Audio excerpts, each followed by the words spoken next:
You're in a group chat. Messages are flying in. Memes, inside jokes, half-finished plans, someone arguing about something that doesn't even matter.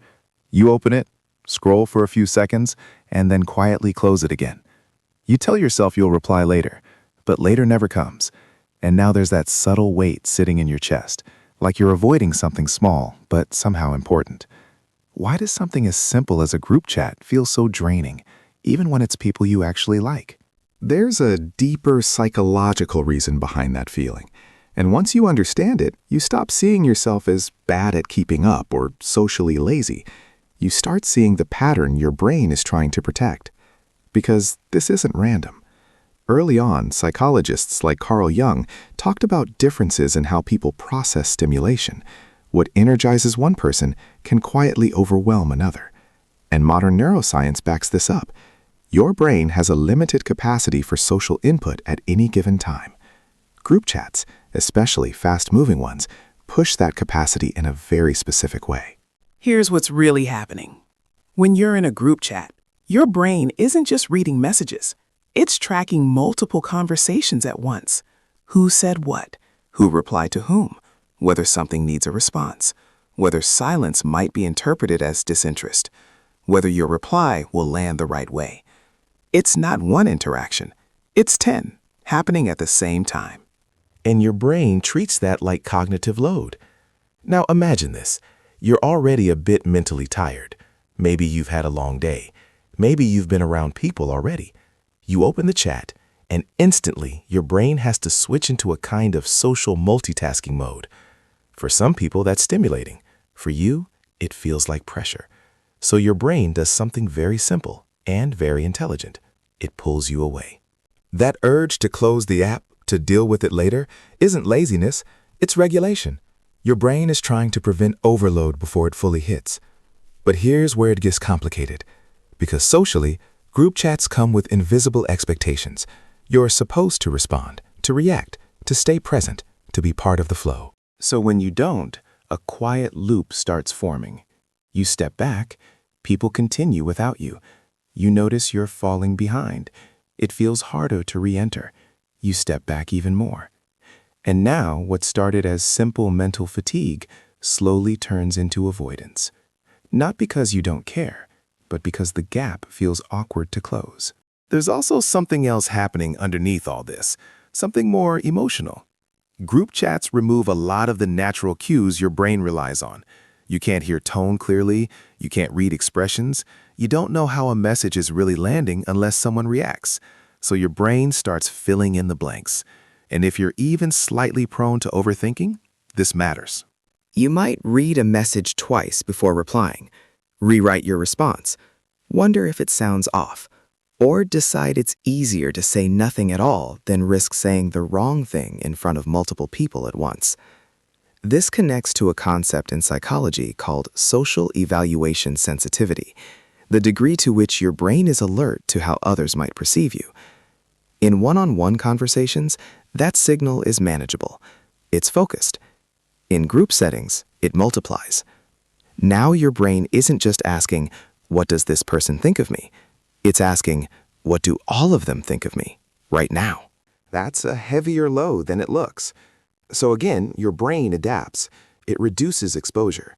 And that can look like silence, or delayed replies, or opening messages without responding, or telling yourself, I'll jump in when I have something good to say, and then never quite finding the right moment. None of this means you're antisocial. It means your brain prefers depth over noise, clarity over chaos, and manageable interaction over scattered input. There's actually a quiet strength in that. People like you often do better in slower, more intentional conversations. You notice nuance. You think before you speak. You don't just react, you process. But that same strength can create friction in fast-paced social environments, because speed becomes the expectation, and your natural rhythm doesn't match it. Now let's look at the social side of this loop. When you go quiet in a group chat, other people usually don't see your internal process. They don't see the cognitive load, or the hesitation, or the mental fatigue. They just see absence. So they interpret it in simple ways. Maybe they're not interested. Maybe they're distant. Maybe they just don't engage much. And because of that, they might involve you less over time. Which reinforces your feeling of being slightly outside the group, which makes it even harder to step back in. This is what psychologists call a feedback loop. Your behavior shapes their reaction. Their reaction shapes your interpretation. Your interpretation strengthens your behavior. And the cycle continues, quietly, without anyone fully realizing it. There's another layer too. Group chats often blur boundaries. They exist all the time. There's no clear start or end, no defined moment where interaction is complete. So your brain never gets closure. It stays slightly open in the background, like an unfinished task. And unfinished tasks, as described in the Zeigarnik effect, tend to stay active in your mind longer than completed ones. So even when you're not actively engaging, a part of your attention is still tied to it. That low-level tension adds up, and eventually your brain decides this isn't worth the energy right now, so it disengages. Again, not because you don't care, but because you're trying to protect your mental bandwidth. If you've ever felt guilty about this or worried that it means something is wrong with you, it's worth saying this clearly. There's nothing inherently flawed about you for feeling this way. You're not broken. You're not cold. You're not bad at people. You just process social input in a way that's more sensitive to volume, speed, and ambiguity. And in the environment of a group chat, those three things are constantly turned up. The real shift happens when you stop fighting that and start understanding it. Because once you see the pattern, you can work with it instead of against it. You can engage on your own terms. Maybe that means replying in smaller doses. Maybe it means focusing more on one-on-one conversations where you actually feel present. Maybe it means accepting that you don't have to match the pace to belong. And something interesting happens when you do that. The pressure softens.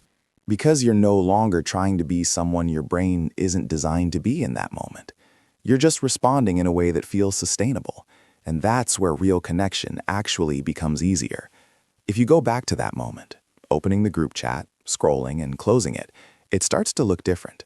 It's not avoidance in the way you thought. It's a signal. Your brain saying, this is a lot right now. Let's slow it down. And maybe the goal isn't to force yourself to keep up. Maybe it's to understand what pace actually works for you. Because at the core of all this, the pattern is simple. You don't withdraw from group chats because you don't care. You withdraw because your brain is trying to protect your attention, your energy, and your sense of social clarity. And once you see that clearly, the guilt starts to fade. What replaces it is something quieter, but much more useful. Self-awareness. And from there, you can start choosing connection in a way that actually feels like connection.